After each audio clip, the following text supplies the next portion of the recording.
Donc, je m'appelle Corinne Gouget. Ok, et donc racontez-nous donc pourquoi vous avez été amené à publier un livre sur les additifs alimentaires. En fait, moi, j'ai découvert une partie de vérité sur les additifs alimentaires en 1994 grâce à un article de presse en Angleterre où je vivais. Et j'ai acheté un petit carnet qui est là, qui s'appelle Find Out, et qui était destiné aux futurs parents uniquement. Donc, dans ce carnet, on expliquait qu'en étant enceinte, il fallait éviter tout colorant, tous additifs classés orange ou rouge. Donc, il restait plus grand chose à manger. Donc, j'ai commencé à éplucher toutes les étiquettes et j'ai réalisé qu'il y avait un problème dans l'alimentation. Donc, j'ai cuisiné moi-même tous mes plats et progressivement, j'ai réalisé que d'autres enfants dans mon entourage étaient affectés au niveau du comportement et de leur santé par ces additifs-là. Sauf que ce carnet-là ne comportait pas le mot aspartame. Donc pendant 11 ans, je m'en suis méfiée, ne sachant pas ce que c'était. Et quand on allait dans l'index du milieu, le mot aspartame n'y était pas. Mais je m'en doutais que c'était peut-être pas bon, donc j'en prenais pas. Dans ma famille, 2 personnes proches en ont pris en grande quantité. Et toutes les 2 avaient des symptômes en commun, mais que je ne pouvais pas lier à cet édulcorant. Quels étaient les symptômes? Alors la première personne a eu assez rapidement des migraines et des spasmes la nuit. Donc c'est les mouvements incontrôlés des bras et des jambes en dormant. Et après ça a été saignement de nez, boulimie, prise de poids, insomnie, hyperactivité, éruption cutanée, crampes dans une jambe pendant 4 ans, des chutes des cheveux totales. Et bon, et problème de vue et d'audition. Et petit à petit c'est devenu des crises de paranoïa aiguë. Des crises d'agoraphobie très violentes et des crises de rage. On a l'impression que l'aspartame est un poison quasiment mortel. Ah oui, tout à fait. Mais ça, je ne savais pas. Quand on ne sait pas, si vous voulez, on va dire que la chute des cheveux, c'est héréditaire, que la prise de poids, c'est parce qu'on a faim, c'est du muscle, que les crampes, c'est qu'on a fait trop de sport, que les insomnies, c'est la fatigue, c'est trop de soucis, que les problèmes de thyroïde, c'est autre chose, les sinus, c'était de l'enfance, enfin. On va trouver 1001 excuses. Le diabète, c'est héréditaire, par exemple, on va dire. Cela dit, il y a d'autres produits qui existent, oui, qui sont aussi dangereux. Tout à fait. Tout ne peut pas se réduire à l'aspartame. Non, mais quand on en consomme beaucoup et qu'on a de nombreux effets secondaires qui sont liés, eh ben il n'y a plus de coïncidence. Donc moi, c'est qu'en 2003, où une personne est décédée d'une tumeur au cerveau dans ma famille en France. Qui consommait donc beaucoup d'aspartame. Ah ouais, ben elle, je ne savais pas, mais bon, elle avait beaucoup de symptômes en commun, on va dire, mais j'ignorais ce qu'elle mangeait le matin parce que je ne vivais pas avec cette personne. Elle est morte à 48 ans d'une énorme tumeur au cerveau qu'on n'a pas pu enlever, en 9 mois d'agonie, après des années de maladies plus ou moins importantes au niveau des reins, de la peau, du sang, etc. Et donc j'ai donné ce petit carnet bleu à ma belle-sœur, qui avait déjà un bébé, parce qu'elle voulait un exemplaire et qu'elle n'avait pas d'argent pour l'acheter, même s'il coûtait presque rien. Et en rentrant en Angleterre, donc on va dire août-septembre 2003, j'ai recommandé ce carnet. Parce que pour moi, il fallait l'avoir en permanence avec moi. Vous voyez, il est attaché à mon sac. Et là, en le feuilletant, sans faire trop attention, j'ai remarqué qu'il y avait du violet. Je me suis dit, pourquoi il y a un petit rajout en cette couleur? Je ne connaissais pas. Depuis 11 ans, j'utilisais ce carnet. Et là, j'ai tourné la page. Et il y avait marqué, nous aurions espéré, bon, en anglais, qu'après 16 ans d'édition de ce petit carnet, il n'y aurait pas de nouveaux additifs et que le carnet serait plus mince. Là, il faisait 47 pages.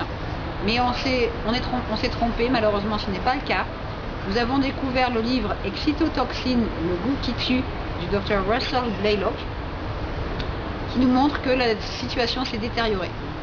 Donc le docteur Blaylock disait, selon mon opinion, après avoir étudié d'énormes quantités de recherches médicales et de littérature, le monosodium de glutamate et l'aspartame et d'autres excitotoxines rajoutées dans l'alimentation posent d'énormes problèmes pour notre santé et le bon développement normal du cerveau. Ça a ruiné des vies et ça fait souffrir les générations à venir. Donc là, je me suis dit, il y a un problème. Le monde civilisé, et spécialement les États-Unis, sont devenus le plus grand laboratoire expérimental de toute l'histoire. Et la question qui demande une réponse est la suivante. Sommes-nous en train de créer un monde de cauchemar? Et là, le cauchemar, j'ai vu. Donc j'ai tourné la sacrée page qui est là. Et là, j'ai découvert que l'aspartame pouvait provoquer des rages soudaines, des psychoses sexuelles, peut-être de la schizophrénie, l'obésité, des migraines, baisse de l'intelligence, insomnie, hyperactivité, problèmes de vue, problèmes au cerveau, etc., jusqu'aux crises d'épilepsie, le diabète et compagnie, hypoglycémie. Et donc je me suis dit, c'est pas possible. Ce qui veut dire que l'aspartame serait beaucoup plus dangereux encore que les additifs alimentaires qui sont déjà dans cette C'est le plus dangereux. D'accord. Qui n'aurait jamais dû être autorisé. Donc moi j'ai immédiatement commandé ce livre, Excitotoxine, le goût qui tue, en anglais bien sûr, il n'est pas en français. Et j'ai été voir cette dame qui est là en photo avec moi en 2004, qui s'appelle Belinda Barnes, qui va bientôt avoir 80 ans et qui se bat contre ces additifs depuis 40 ans. Et son association s'appelle Foresight. Et l'idée c'est de faire de la préconception, c'est-à-dire d'informer les futurs parents à préparer leur corps pour la conception en changeant leur alimentation. Et elle fait ça depuis des années. Additifs alimentaires, danger. Et c'est chez quel éditeur? Au Chariot d'Or. D'accord. Un éditeur indépendant. Ah oui. Okay. Donc j'ai mis 2 ans à écrire ça, en recoupant de nombreuses études. Melinda Barnes m'a donné des contacts avec de nombreux experts. Et pendant 2 ans, j'ai travaillé comme une petite fourmi à chercher sur tous ces additifs-là. Il y en a plus de 430. Et en février 2006, mon livre est sorti. On est ce qu'on mange. L'aspartame a été autorisé aux États-Unis en quelle année? Alors, il faut savoir que ça a été d'abord découvert en 1965 par un chercheur dans un laboratoire pharmaceutique américain qui était en train de créer un médicament pour les ulcères. C'est le Monsanto au départ? Non, c'était J.D. Searle. Et en fait, c'est en tournant les pages d'un document qu'il a mis son doigt dans cette poudre blanche et qu'il a mis son doigt à la bouche et qu'il a découvert que c'était sucré. Et ce chercheur a été voir son supérieur pour lui dire j'ai trouvé une poudre blanche qui sucre. Et en fait, c'est eux qui ont fait tous les bénéfices, mais il a été prouvé très très tôt par le docteur John Olney aux États-Unis, spécialiste du cerveau, que l'aspartame provoquait des lésions cérébrales chez les souris, des trous dans le cerveau. Et on a quand même autorisé ça dans la nourriture. Ça a été autorisé sous Reagan, non? Oui, alors exactement. D'abord, ça a été préautorisé en 1974 et puis retiré par la FDA pour plus de recherche. Et c'est en janvier 81, lendemain de l'élection de Ronald Reagan aux États-Unis, qu'avec la complicité d'un certain Donald Rumsfeld, aux États-Unis toujours, on a réussi, malgré toutes les controverses et les recherches sérieuses, à autoriser l'aspartame dans les produits secs. 1983 dans les boissons. Et là, ça a été une catastrophe. C'est même très bien dénoncé dans un documentaire qui s'appelle Sweet Misery, qui est sorti en DVD en 2004 aux États-Unis. Et on explique bien toute l'histoire et comment ça a été autorisé malgré les contestations de consommateurs. Et après, ça a commencé à faire une épidémie de diabète, de troubles psychiatriques et de tumeurs au cerveau très graves. Une genre de tumeurs au cerveau qu'on ne voyait presque pas et qui ont commencé à être répandues. Est-ce qu'une partie de l'obésité aux États-Unis est due à l'aspartame? Alors, pour l'obésité, vous aviez le même expert, le docteur John Olney, qui avait prédit il y a bientôt 50 ans que si on continue à utiliser cet exhausteur de goût en grande quantité dans la nourriture industrielle, nous aurions une épidémie mondiale d'obésité et de diabète. Et c'est ce qu'on voit aujourd'hui.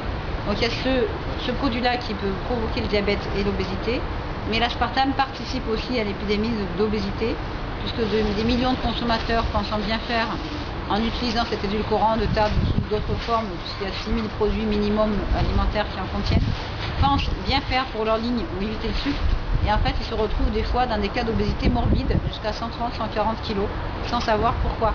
Parce que pour eux, ils ont suivi les conseils d'un nutritionniste ou diététicien ou autre, ou leur propre instinct, pensant bien faire, et ils consomment à forte dose ces produits-là, tout en faisant attention à ce qu'ils mangent à côté. Et c'est un leurre, puisque l'aspartame encourage la consommation de carbohydrates et de pâtes, de sucreries à côté. Donc les gens se disent, oh, je vais faire un excès, je vais prendre un gâteau à la crème, mais tout à l'heure je prendrai un édulcorant de table ou un chewing-gum sans sucre ou un soda light. Et en fait, c'est tout le contraire, puisque l'aspartame stimule l'appétit, trompe les papilles gustatives dans la langue et va bloquer le phénomène de satiété. Donc la personne va devenir soit boulimique, très souvent, ou ça peut provoquer aussi, j'ai de nombreux cas, je connais de nombreuses personnes, des moments d'anorexie, des périodes d'anorexie. Et étant donné que l'aspartame peut provoquer, officiellement reconnu aux États-Unis depuis 15 ans, jusqu'à 92 effets secondaires, puisque ça détruit le système nerveux, ça descend après à différentes parties du corps, et on ne va pas faire le lien. Donc on peut en prendre, malheureusement il y a des millions de consommateurs qui ont utilisé ces produits pendant 3 semaines, 10 ans, 15 ans, 20 ans, des fois plus, et qui ont souffert des maladies pas possibles. Et le jour où elles réalisent que c'était ça, ben, ça fait un choc quand même, hein. Ça surprend. Donc après, ben, il y a beaucoup de choses qui se passent en ce moment même aux États-Unis, à Hawaï, en Angleterre. Là c'est vraiment très intéressant. Et en Italie, mais en France, rien. Alors il se passe quoi dans ces différents pays? Alors en Italie, vous avez le professeur Morando Sofriti, que j'ai eu l'honneur de rencontrer à côté de Nice lors d'une de ses conférences l'année dernière, donc il est là, et un des derniers experts qui a prouvé que l'aspartame pouvait provoquer des leucémies et à long terme des cancers, surtout pendant la grossesse. Donc ils ont prouvé que si on en prenait pendant la grossesse, ça pouvait provoquer des pathologies assez graves chez l'enfant à naître. Donc ben on l'a fait mentir, on a dénigré ses études, on a fait croire qu'il avait pris des rats déjà malades, etc. parce qu'il a fait ses études sur des rats de laboratoire. Donc moi je l'ai rencontré, il y avait une conférence de presse à l'EFSA pendant 1h30 où ils ont menti, mais on voit même les experts qui sont gênés, j'ai mis un lien dans mon livre. Et donc j'ai rencontré cet expert, je lui dis mais ça vous a pas énervé de les voir mentir comme ça? Il me dit mais non madame Bouger, je sais très bien qu'ils mentent, j'en ai rien à faire. Il me dit la semaine prochaine je vais à New York, je vais recevoir un certificat de récompense pour le résultat de mes recherches qui sont reconnus internationalement, sauf en Europe. Donc voilà, donc cet expert continue. Pour revenir sur l'histoire de l'aspartame, donc on est d'accord qu'en 1981 c'est autorisé, ensuite en 83 dans les boissons. Au niveau de l'Europe, à partir de quand c'est autorisé? Alors ce qui s'est passé, c'est qu'une fois que c'était autorisé aux États-Unis, il a fallu que ça puisse être autorisé en Europe, d'accord? Ouais. Donc en Angleterre, je ne sais plus son nom de tête, mais il y a un député qui a été influencé avec une certaine somme pour l'autoriser sans dire rien, sans aucune concertation. D'accord. Après c'est parti au Canada et c'est parti partout, puisque l'Angleterre l'avait autorisé. Et la Commission européenne ils n'ont rien fait. Rien du tout. Rien du tout. Et ils font toujours rien. Et ça c'est assez énervant quand on pense qu'il y a des experts comme le professeur H.G. Roberts, qui est un des grands experts aussi dans la matière, qui est là. Il va avoir bientôt 80 ans, il a vu des milliers de patients intoxiqués, il était diabétologue et endocrinologue. Et lui, c'est une des sommités en question d'aspartame. Donc pour des personnes intoxiquées gravement, même des enfants, je le contacte par internet et il me donne des conseils, comme aussi ici le docteur Russell Blaylock, qui est neurochirurgien, nutritionniste et spécialiste du cancer, qui a pris sa retraite en 2005. Et au lieu d'arrêter ses recherches, il a continué. Et donc cet expert avec qui aussi je suis en contact dénonce maintenant encore plus, depuis l'an dernier à la télévision, les méfaits du glutamate monosodique. Quelle est la différence entre l'aspartame et le glutamate? Alors l'aspartame est un édulcorant de synthèse, ouais. Et le glutamate monosodique est un exhausteur de goût. Mais à la base il est fabriqué par le même fabricant. Monsanto. Si vous voulez, c'est pas vraiment eux maintenant, mais ça a été revendu à d'autres qui le fabriquent aussi en France. Alors c'était une société qui a été rachetée par Monsanto et qui a été revendue par Monsanto. En fait, Monsanto s'est pris le projet aspartame pendant un certain nombre d'années. Quand ils ont vu que ça tournait pas très bien, ça a été revendu à des anciens directeurs, donc une grosse firme qui fabrique ça en France et au Japon, mais je ne vais pas dire le nom maintenant, et qui en fabrique des tonnes, c'est jusqu'à 10 000 tonnes par an. D'accord. On trouve aujourd'hui l'aspartame dans le Coca Light par exemple, dans un certain nombre de boissons. Alors dans des yaourts, ça devient de plus en plus compliqué parce qu'il y en a dans des yaourts, dans des boissons, et pas que des sodas. Donc il y a des sodas de grandes marques, des sodas de marques, de sous-marques on va dire. Et maintenant il y a même toute une série de produits où il n'y a même plus marqué light ou zéro ou free. Et il y en a. Donc l'appellation en général c'est aspartame ou ça peut avoir aussi une autre appellation? Aspartame, A-S-P-A-R-T-A-M-E. Dans certains médicaments plus de 325, il y a aspartame sans E. Le code pour l'Europe c'est E951. Donc on peut avoir E951 sans qu'il y ait mention de l'aspartame. Oui. D'accord. Et on peut malheureusement aussi avoir, c'est plus rare en France, mais c'est plus rare au Canada et aux États-Unis, la fameuse phrase contient une source de phénylalanine, qui est obligatoire. Et ça les embête. Pourquoi? Parce que 2 ou 3% de la population pourrait être allergique à la phénylalanine, qui est 50% de la molécule. Donc on appelle ça souffrir de phénylcétonurie. Donc ils sont obligés légalement d'écrire cette phrase-là. Et du coup, elle écrit bien sûr en tout petit. Et je reproche à une certaine marque de soda qui vient de sortir un nouveau parfum. Elle n'a même pas à avoir marqué Free, Zero ou Light. Il y a marqué le nouveau goût et il y a de l'aspartame dedans. Donc les gens ne se méfient pas. Quel est le produit? C'est un soda qui est à base de soi-disant saveur mangue et passion.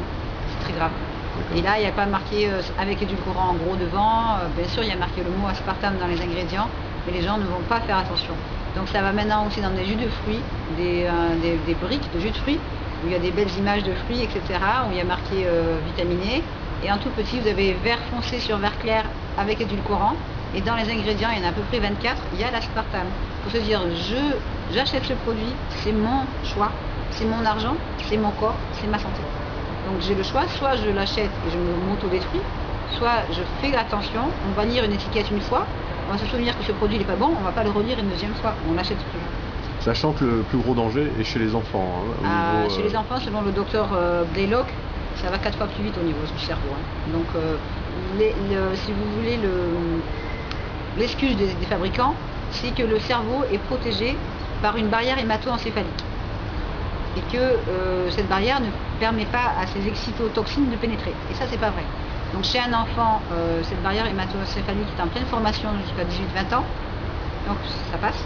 Et chez une personne plus âgée, avec les pesticides, avec les glutamates, avec l'aspartame, avec la fatigue, avec les gens qui font trop de sport, avec les gens qui sont diabétiques aussi, cette barrière devient poreuse. Pourquoi vous dites trop de sport? Parce que chez les sportifs à haut niveau, qui font beaucoup d'entraînement, qui font beaucoup d'échauffement, la barrière hémato-encéphalique est plus fatiguée que chez d'autres. Et donc chez un sportif à haut niveau qui prend ses boissons pour sportifs, énergisantes, etc., les dégâts de l'aspartame sont beaucoup plus rapides. Les plus gros dangers sont donc neurologiques. C'est quasiment immédiat. Neurologique, obésité. Alors si vous voulez, comme ça atteint le cerveau par décomposition, le problème de la molécule, c'est qu'elle se décompose en d'autres sous-produits à partir de 30 degrés. Elle se décompose en d'autres sous-produits? Oui. Il y a 3 composants de l'aspartame, de 50% de phénylalanine. Elle va se décomposer en diketopiperazine, qui est un produit qui peut provoquer des tumeurs au cerveau. Après, vous avez 40% d'acide aspartique, qui est tous les trois, donc ces 3 composants en tout sont en molécules libres, donc ne pas rattachés à d'autres molécules. Et là, c'est 40% d'acide aspartique dérivé de produits chimiques, c'est très dangereux. Donc là, les experts expliquent que c'est neurotoxique en tant que tel. Et les 10% restants, c'est du méthanol de bois. Et ça, c'est très dangereux. Et à partir de 30 degrés, ça se développe en d'autres sous-produits à nouveau et ça va très très vite au cerveau et c'est extrêmement mutagène, cancérigène. Ça atteint l'ADN. Que font les scientifiques en France, en Europe? Que font la Commission européenne, les politiques? En France, rien. Donc on n'a absolument rien. Est-ce qu'il y a des scientifiques qui sont levés un peu là-dessus? Il y a 10 ans en France, il y a un spécialiste des reins en France qui a fait une étude qui est connue internationalement sauf ici. Il a donné de fortes doses d'aspartame en comprimé à des volontaires, des humains, dans des boissons froides, pour voir s'il y aurait plus de calcium dans leurs urines que les autres. Et effectivement, il se pourrait, d'après lui, que l'aspartame élimine le calcium par les urines. Donc il y a beaucoup de gens qui ont des douleurs articulaires, des problèmes osseux, et qui consomment énormément de ces produits-là. C'est pas un chewing-gum peut-être ça peut faire des effets violents d'un coup, mais c'est pas un chewing-gum qui va vous détruire les os. Et en fait, ces gens ont des problèmes d'ostéoporose en plus, on va pas parler des autres problèmes comme le lait, etc. Mais ils ont surconsommé ces choses-là. On m'a rapporté une femme qui a eu un cancer des os généralisé et qui prenait des édulcorants de table depuis 15 ans. Donc ça attaque les os. Et sur d'autres pays européens, est-ce qu'il y a eu des initiatives pour essayer d'interdire cet additif? Il se passe certaines choses en Angleterre maintenant, parce qu'il y a une chaîne de supermarchés qui veut enlever l'aspartame de leur propre marque à eux, sur la demande des consommateurs, en disant que c'est mauvais. Évidemment, dans ce pays, en Angleterre, il y a de nombreuses victimes de l'aspartame, et gravement, même des enfants, parce qu'il y a beaucoup de boissons qui contiennent ça. Et comme le fabricant d'aspartame Ajinomoto n'est pas content, eh bien, ils lui font un procès. Seulement, après, il se passe beaucoup de choses aussi avec d'autres médecins en Angleterre et il y a beaucoup d'experts en Angleterre qui osent dénoncer ça plus qu'en France. Parce qu'en France, je suis désolée, je suis presque la seule et je commence à en avoir marre. Il faudrait vraiment jeter le pavé dans la mare. Il faudrait mobiliser les consommateurs pour écrire aux autorités Vous avez aussi Laurent Chevalier, qui est nutritionniste à Montpellier, qui a fait un livre sur la nourriture et qui explique que l'aspartame pourrait faire grossir, pourrait rendre dépressif, pourrait poser problème pendant la grossesse. Il a écrit avec un député de Montpellier à Roselyne Bachelot pour au moins interdire provisoirement l'aspartame pour les femmes enceintes. C'était en novembre dernier, elle n'a toujours pas répondu. Évidemment, elle ne va pas répondre. Connaissant Roselyne Bachelot... Voilà, il n'y a rien qui se passe. En attendant, comme je m'expliquais une petite fille de 8 ans dans un train, elle a compris que c'était pour le pouvoir et pour l'argent, donc elle voulait organiser à 8 ans des manifestations. Je dis ben non, t'es petite encore, tu pourras pas tenir le panneau, et puis ils font ça pour l'argent. Et elle m'a dit voilà, moi j'ai compris devant la personne de sa famille qui était intoxiquée, elle me dit c'est comme une montagne. Eux ils sont en haut, ils se croient les plus forts, mais nous on est en bas et on est plus nombreux. Et j'ai rajouté ça dans mon livre pour faire un concours de dessin parce que c'était tellement beau. Et elle a raison, on a le pouvoir d'achat, on peut décider de oui ou non d'acheter ces produits-là. Donc aux États-Unis, il y a des DVD, il y a des émissions, il y a des publicités anti-aspartame, il y a des reportages de 9 minutes ou de quelques minutes qui sont percutants. En France, il n'y a rien. Ils l'ont toujours pas interdit aux États-Unis, ça veut dire. Non, il y a des démarches, on est en train de faire des démarches à Hawaï, dans l'état de Hawaï, pour voir si on pourrait l'interdire là-bas. Il y a les Philippines qui ont quasiment interdit l'aspartame, mais c'est pas complètement encore. Certaines rumeurs disent qu'au Japon c'est interdit, mais je le saurais. Vous pouvez vous l'interdire vous-même.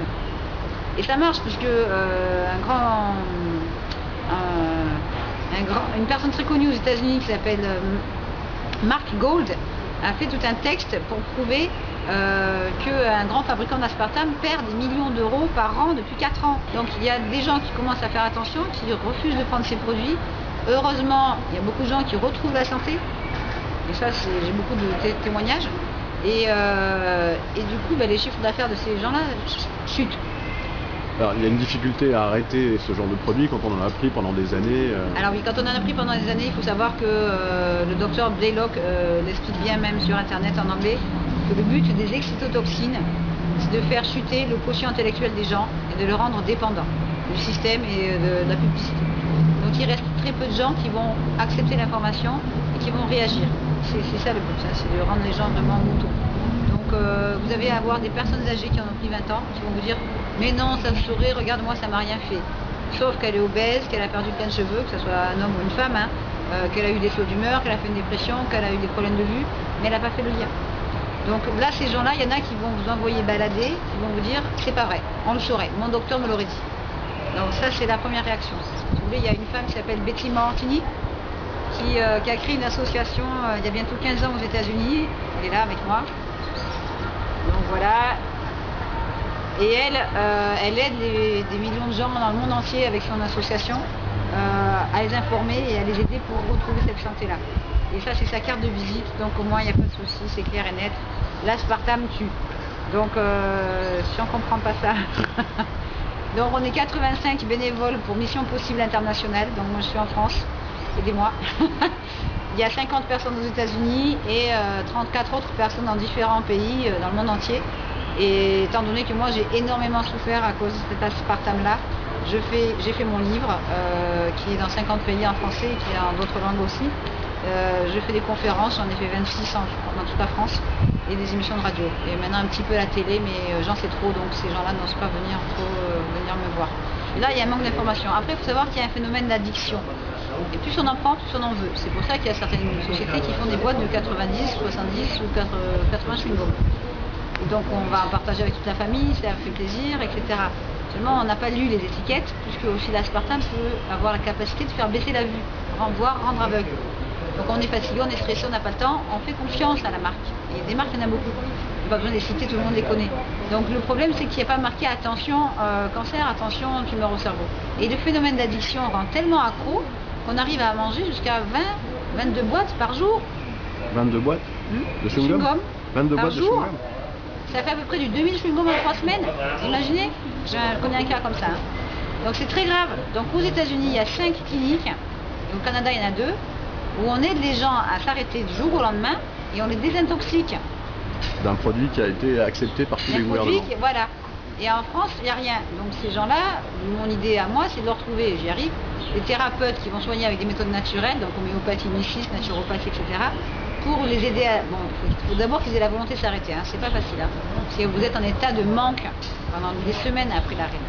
Donc soit vous craquez, vous recommencez et ça s'enchaîne, soit vous arrêtez. Et là, il faut surmonter cette période de manque. Le docteur Roberts en parle beaucoup. Cette période de manque, ça va être des migraines, des moments de dépression, des tremblements comme ça, devant un paquet contenant cet édulcorant. On se souvient que c'était bon. Et on va avoir beaucoup de mal à s'arrêter. Donc il y a des gens qui ne peuvent pas s'arrêter. Cela dit, moi je bois pas du tout de Coca-Cola et tout ce genre de merde. Et quand j'en ai essayé pour la première fois, j'ai tout de suite vu que sur le plan gustatif, sur le plan, il y avait un vrai problème, que ça passait pas. Donc il y a des gens qui sont sensibles comme vous, qui vont sentir ce mauvais goût tout de suite, qui vont pas aimer, ou qui vont avoir une migraine assez fulgurante en 10 minutes, 1 heure quoi. Donc là ils vont se dire, j'ai bu ça, ça me plaît pas, j'en prends plus. Donc malheureusement c'est pas la majorité. Hein. Et dans beaucoup de produits maintenant, ils rajoutent d'autres édulcorants de synthèse en plus pour cacher ce goût. Donc j'ai vu beaucoup de femmes par exemple qui n'aiment pas les édulcorants de table ou les gommes à mâcher ou les boissons pardon, parce qu'il y a ce goût métallique un petit peu. Mais par contre dans les gommes à mâcher ou les bonbons, là elles ne sentent plus ce goût à cause des autres édulcorants accolés, toujours ensemble. Et donc là elles deviennent accro à ces produits-là, se disant c'est bien, il n'y a pas cette molécule. Parce que pour la plupart des consommateurs français on va dire, même qu'ils aient 15 ans ou 60 ans, l'aspartame, c'est son nom, n'est que dans les édulcorants de table. Ils n'ont pas fait attention que c'est aussi dans des yaourts à boire, des boissons, des desserts, des produits lactés, des glaces, maintenant des jus de fruits, des chips. Ils n'ont pas fait attention à ça. Donc pour eux, ils n'en prennent pas. Pendant ce temps, ils mangent d'autres. Il y a combien de produits en France, grosso modo? À peu près, certaines sources aux États-Unis disent 8000, moi j'aurais dit entre 6 et 8000 produits. Seulement faire la liste, c'est impossible, puis qui sait qui va la lire. Donc il faut être vigilant et lire les ingrédients à chaque fois avant de le mettre à la bouche. Donc une personne qui en a consommé pendant 15 ans, qui s'arrête, qui au bout de 7 mois, 1 an, va beaucoup mieux. Des fois plus vite, hein, je vous rassure, des fois une semaine on se sent mieux, mais pas complètement. Ça prend du temps à désintoxiquer. Et elle va en reprendre par hasard une seule fois. Donc elle se teste volontairement ou pas. Ça va être une tranche de gâteau cuit à l'aspartame, un chewing-gum, un verre, une gorgée de boisson. Mais les symptômes dont elle souffrait peuvent revenir en 1 heure, voire immédiatement. Et repartir quand même après. Ah ça dépend. Moi je ne conseille pas. Je veux dire, moi j'ai aidé des gens qui en ont pris sans savoir, parce qu'ils n'ont pas fait attention à un apéritif ou dans un fast-food. On leur a mis de mauvais soda, c'est grave, hein, ça fait peur. Hein, donc, dans le moindre des cas, bien sûr, la personne pourra avoir des insomnies, une migraine, des diarrhées. Mais dans le pire des cas, ça peut très mal finir. Hein. Ça peut faire des problèmes cérébraux comme une attaque, un AVC. Est-ce que quand on arrête sur le plan neurologique, le problème est résolu ou... si vous voulez, il y a par exemple Corey Brackett qui a fait un DVD qui s'appelle Sweet Misery. Donc elle avait apparemment une sclérose en plaques en 2002. Et en fait, elle avait bu pendant 20 ans du soda light. Donc elle avait une énorme tache au cerveau, et beaucoup de gens qui ont des taches au niveau cérébral. Elle avait une énorme tache au niveau du milieu du cerveau et d'autres taches autour. Et elle, depuis qu'elle a arrêté, elle a changé d'alimentation complètement, elle a suivi certains conseils en nutrition. Et elle marche, elle a perdu 34 kilos, elle a plus cette tache dans le cerveau, elle doit faire des analyses pour voir si les autres ont disparu. Elle a fait ce documentaire qui est formidable et qui est très connu aux États-Unis, et pour trouver la vérité. Et elle a trouvé vraiment la vérité. Quand vous disiez tout à l'heure, c'est presque on a l'impression que c'est une secte qui veut détruire l'humanité. Enfin, vous disiez tout à l'heure, finalement... En fait, c'est le docteur Deagle au Canada qui le dénonce haut et fort aussi. Lui, il va beaucoup plus loin, dans le sens où il explique que c'est voulu, que le problème, la nourriture, les ondes, les portables, les wifi, tout ça, c'est voulu pour tuer un maximum de personnes. Donc, moi, je m'avance pas autant, mais on parle au Canada de nourriture de Frankenstein. Et il avait dit une phrase lors d'une émission à laquelle j'ai participé par téléphone au Canada. Si vous ne contrôlez pas votre nourriture, c'est votre nourriture qui va vous contrôler. Et ça rejoint tout à fait ce que dit le docteur Blaylock. Il y a aussi un expert qui s'appelle Ralph Walton, qui est psychiatre aux États-Unis et qui étudie les troubles de la personnalité et les troubles psychiatriques liés à l'aspartame depuis 20 ans. En France, les gens qui font une dépression, parce que l'aspartame joue sur le rôle de sérotonine au niveau du cerveau, et on en a vraiment besoin de cette sérotonine. Quand il n'y en a pas assez, ben évidemment, il y a des problèmes de bipolarité, de dépression, etc. Et on va traiter avec des antidépresseurs, mais il faut savoir que l'aspartame, elle, interagit avec le fluor, les antidépresseurs, les médicaments et les vaccins. C'est vrai. Tu es en train de nous citer tous les produits qu'il vaut mieux pas prendre, savoir le fluor. C'est grave, c'est grave.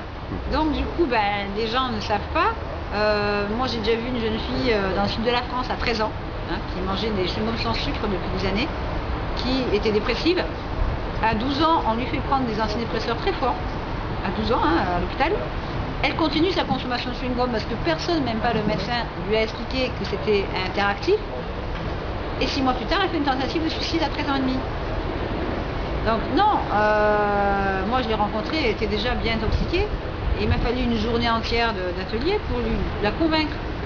Et elle m'a expliqué qu'une de ses meilleures amies consommait les mêmes chewing-gums depuis l'âge de 8 ans et a eu une hémorragie cérébrale à 12 ans et qu'elle est handicapée du côté gauche. Donc, et cette jeune fille, elle a 16 ans aujourd'hui, elle est handicapée, elle ne veut pas savoir, elle ne peut pas s'arrêter. Elle ne veut pas s'arrêter? Non, elle ne peut pas. Elle a 16 ans, donc bon, vous allez me dire, c'est dommage, elle est déjà handicapée. Mais je connais d'autres cas, 6 cas en tout. Sur les 6, il y en avait que 5, c'était des chewing-gums. Et l'autre, c'était des bonbons à la menthe, tous à l'aspartame. Et ils sont tous handicapés du côté gauche. Donc, il semblerait, selon certaines sources et associations, qu'il y aurait entre 15 et 20 000 nouveaux cas d'AVC par an en France. Il n'y a pas que ça, on peut fumer, on peut boire. Un AVC. Une hémorragie cérébrale qui après soit on s'en sort avec des handicaps lourds. Donc côté gauche, ça va être physique, plutôt le bras qui va avoir du temps à revenir, ou la jambe, on va pouvoir remarcher mais plus lentement.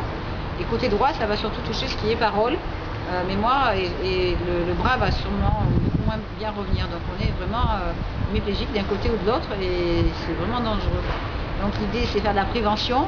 Et quand je vois des jeunes filles, et j'en vois énormément, 65% des gens que je rencontre, c'est des gens qui ont entre 12 ans et 25 ans et qui sont accros à ces produits. Il y a vraiment une sonnette d'alarme à tirer et qui me disent non, je vais finir la boîte et après je m'arrêterai. Et là je lui dis, excuse-moi, mais tu es jeune, tu es jolie, tu n'as pas envie peut-être d'avoir une hémorragie cérébrale à cause d'un seul chewing-gum en trop. Arrête-toi. Et là la boîte on me la donne. Parce que je préfère, bon, c'est les jeunes, je leur dis un peu fort parce qu'il faut leur dire, comme ça ils ont connaissance des risques. Parce que moi j'aimerais pas que ça leur arrive et qu'on me dise vous ne l'aviez pas dit. Donc les jeunes je leur dis, les enfants je leur raconte plus doucement avec une petite histoire, et les personnes âgées j'y vais doucement parce qu'ils sont très sensibles aussi, mais il faut qu'ils ont droit à la vérité. Même dans le code pénal, dans le droit des enfants, l'enfant a droit à la santé et il a droit à l'information. Tout ce qui est scientifique, ils ont droit à l'information, même les enfants. Donc les parents aussi. Seulement, on cache cette information pour le pouvoir, pour l'argent. Et pour d'autres sombres raisons, peut-être. Si on revient de manière un peu plus large sur d'autres additifs, parce que là, on a parlé essentiellement de l'aspartame, mais il y a énormément d'additifs que vous mentionnez dans votre ouvrage. Quels sont les plus dangereux, enfin les plus... Vous avez le deuxième plus dangereux après, c'est le glutamate monosodique, où c'est très bien expliqué dans ce livre encore une fois. Vous apprendrez beaucoup de choses. Donc ce glutamate monosodique est un exhausteur de goût. Le glutamate monosodique a pour rôle d'amplifier les goûts de tout ingrédient avec lequel il est mélangé. Donc il y a là aussi un phénomène d'addiction. Seulement le problème, comme dit le docteur Blaylock, c'est qu'en 1995 on pensait qu'il altérait surtout le cerveau. On pensait aussi que ça avait été retiré des nourritures pour enfants. Ça n'a pas été le cas. Et en fait, ce glutamate va être assimilé, c'est prouvé depuis 2007 par le docteur Blaylock, par des cellules au niveau du cœur, des poumons, des organes reproducteurs, etc. Et ces cellules-là vont s'autodétruire une fois qu'il est dans le sang. Donc le docteur Blaylock dénonce le glutamate monosodique comme étant un fertilisant pour les tumeurs cancéreuses. Et il explique qu'il a vu, c'est spécialiste aussi du cancer, il a vu des tumeurs grossir à vue d'œil alors que la personne consommait ces produits. Donc c'est vraiment quelque chose de très dangereux. Le glutamate, on le retrouve dans quel genre de produit? Le docteur Blaylock a fait une très belle conférence en 2007. Et à la fin de la conférence, il regarde les gens et il dit je suis désolé, je me devais de vous le dire, c'est dans toute la nourriture. Parce que le glutamate monosodique se cache sous 30 à 40 noms différents. et qui n'ont de cesse d'en rajouter. Et maintenant, il y a même le mot arôme naturel dans certaines marques où c'est rajouté par un autre fabricant de produits chimiques. Et donc il faut savoir que plus la marque est connue, plus elle est malhonnête. Voilà. Donc il faut cuisiner soi-même. Donc, oui, donc ça veut dire qu'effectivement, si on veut vivre en bonne santé, on a intérêt à plutôt acheter des produits du marché, quoi. Ouais, ben, oui, en évitant si possible les pesticides, etc. Mais c'est un autre débat aussi, toujours relié au même monstre, on va dire. Mais le problème, c'est qu'il faut réapprendre à cuisiner, il faut réussir à se passer de certains méthodes de cuisson qui sont toxiques, il faut réussir à prendre conscience qu'on est ce qu'on mange et qu'il y a des liens, et en France on dit rien malheureusement, il y a un fort lien entre la nutrition et le comportement. Et l'aspartame, comme le glutamate, peut rendre violent. Donc c'est bien démontré par de nombreux experts, comme le docteur Belloc entre autres, et il faut que ça se sache. Ce qui veut dire qu'en fait, en dehors de moyens de manipulation comme la télévision, la radio ou ce genre de choses, l'alimentation peut permettre aussi de manipuler...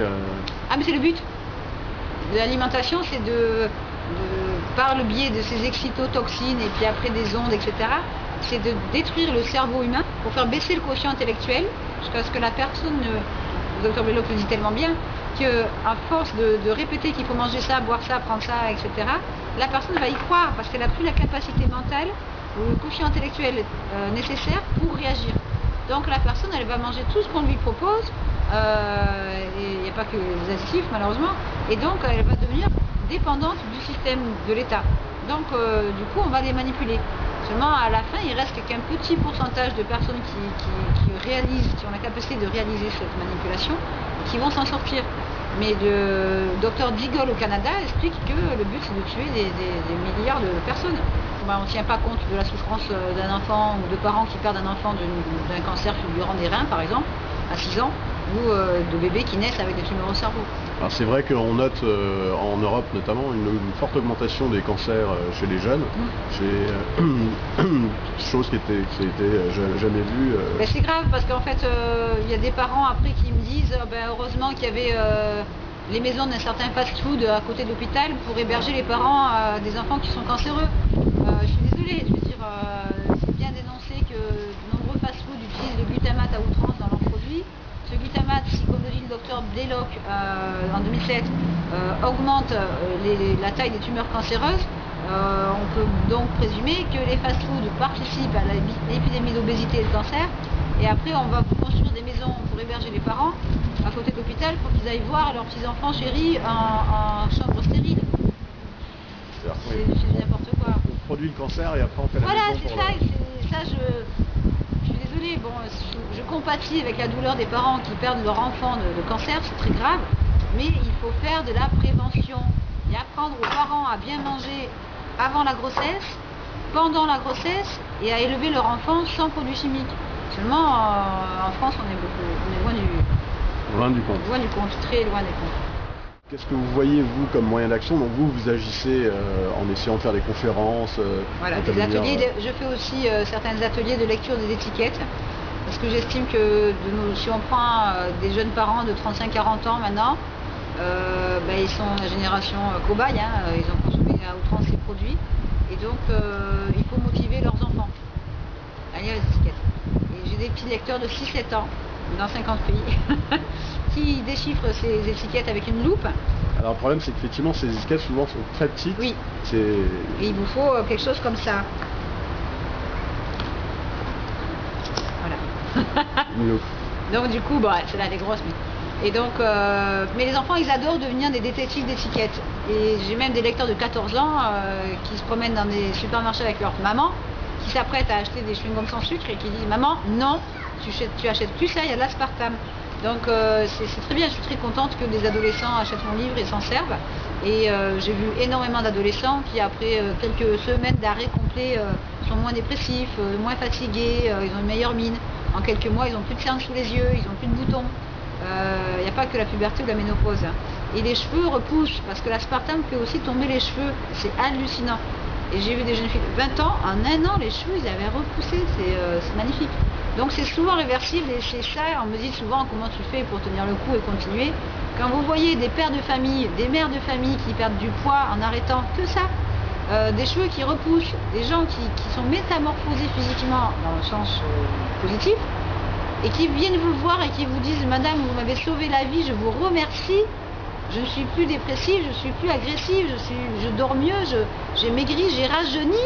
Ou même une femme qui avait soi-disant une fibromyalgie, parce qu'il faut savoir que l'aspartame peut imiter les maladies comme les scléroses en plaques, les fibromyalgies, etc., et les lupus, et vous voyez cette femme qui a quitté son fauteuil roulant, qui marche, qui conduit, qui nage, qui danse, et qui revit, et qui a 58 ans, ben ça donne une énergie, vous imaginez même pas une minute. Donc voilà, donc je motive les gens, j'encourage les gens de tout cœur d'être vigilants, de ne pas tomber dans la paranoïa, mais de se dire, ben voilà, moi j'estime que je ne vais plus prendre ça pour faire passer l'information. Après, ceux qui ne la veulent pas, tant pis, mais ils l'ont eu. Ils ne pourront pas dire quand viendra la maladie, plus ou moins brutalement, je ne savais pas. Ils l'ont eu l'information, ils ont eu leur chance. Comment vous expliquez le silence des journalistes, des politiques, etc. sur ce sujet? Ils sont influencés. D'accord, donc pour les politiques...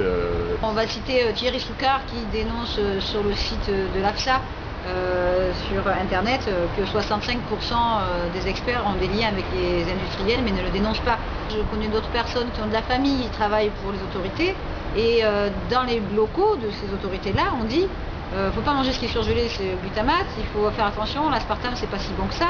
Donc entre eux ils le disent, mais publiquement ils disent le contraire. Et c'est un peu exploiter la naïveté des consommateurs qui finalement ne savent plus trop.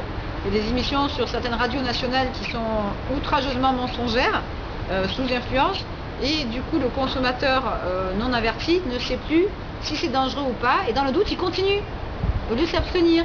Donc ça va faire, oh bah oui, mais il y avait une femme enceinte qui est médecin et qui disait à la radio qu'elle en prenait, donc comme elle est médecin, puisqu'elle en prend pendant sa grossesse, c'est qu'elle sait elle au moins. Et donc les femmes enceintes qui ont écouté cette émission qui a duré 1 heure, j'étais furieuse et je failli m'arracher les cheveux, comme c'était un médecin qui en prend en boisson, ben on va en prendre parce que c'était un médecin qui en prenait. Et non, ces gens-là, on les a mal informés. J'ai de nombreux médecins maintenant qui commencent à me contacter parce que leurs patients ont pris tel ou tel produit ou un des médicaments qui en contiennent et ont développé telle ou telle pathologie. Donc il faut faire passer le message, il n'y a pas de honte à dire, ben, on m'a menti. C'est comme le fluor, on a menti à des millions de thérapeutes pour leur dire qu'il faut en faire prendre, surtout à des pédiatres, et ça c'est dangereux, c'est grave. Et maintenant on dit ben c'était dangereux, c'est trop tard pour des millions de gens. Donc l'aspartame c'est pareil. Je souhaite vraiment que le scandale explose rapidement, avant 2010, parce que ça suffit de voir des enfants à 6 ans qui perdent leurs cheveux, qui dorment pas, qui ont des insomnies, des cernes sous les yeux, qui sont en surpoids, et des enfants en maternelle qui pleurent parce qu'ils n'ont pas d'amis et qui n'ont personne pour leur parler et parce qu'ils sont trop gros à cause de ces produits-là, ça fait mal au cœur. Et quand vous avez 40 enfants devant vous qui ont 6-7 ans et qu'on parle de cancer à 6-7 ans et que je demande à ces enfants de lever le doigt pour ceux qui connaissent quelqu'un qui a un cancer et qu'il y en a 20 qui lèvent le doigt, c'est énorme. C'est énorme. Après, vous montrez certains produits à l'aspartame et vous demandez aux enfants qui ne savent pas lire de lever la main s'ils reconnaissent un produit que leur papa, leur maman, leur papi, mamie consomment, et qu'il y en a 25 qui lèvent la main sur 40, et que vous expliquez à des petits que ça fait mal à la tête, ça fait grossir, ça rend méchant, et qu'il y a une petite fille qui dit « Mon papa prend des chewing-gums tous les matins à 8 heures », et puis qu'il y en a un autre qui dit « Ah bon, ça rend méchant? C'est peut-être pour ça que mon papa... Mais là, je vous garantis, vous ne voulez pas savoir la suite. Parce que ça rend violent, et c'est par réaction chimique au produit. C'est bien expliqué dans le livre du docteur Blaylock, Excitotoxine, le goût qui tue, qui est malheureusement qu'en anglais. Je vous garantis que je vais avoir l'autorisation prochainement de traduire des passages de son livre et de les mettre sur internet. Je veux dire, il faut tirer la sonnette d'alarme. Et on peut faire marche arrière, on peut tout faire pour retrouver la santé si c'est pas trop tard. C'est pas toujours réversible, il ne faut pas croire non plus que... Bon, plus on en a pris, plus le corps va demander du temps pour s'en remettre si c'est possible. C'est pas toujours réversible à 100%. Voilà. Ok. Merci à vous. Mais de rien, et bonne santé à tous et aidez-moi à faire passer le message.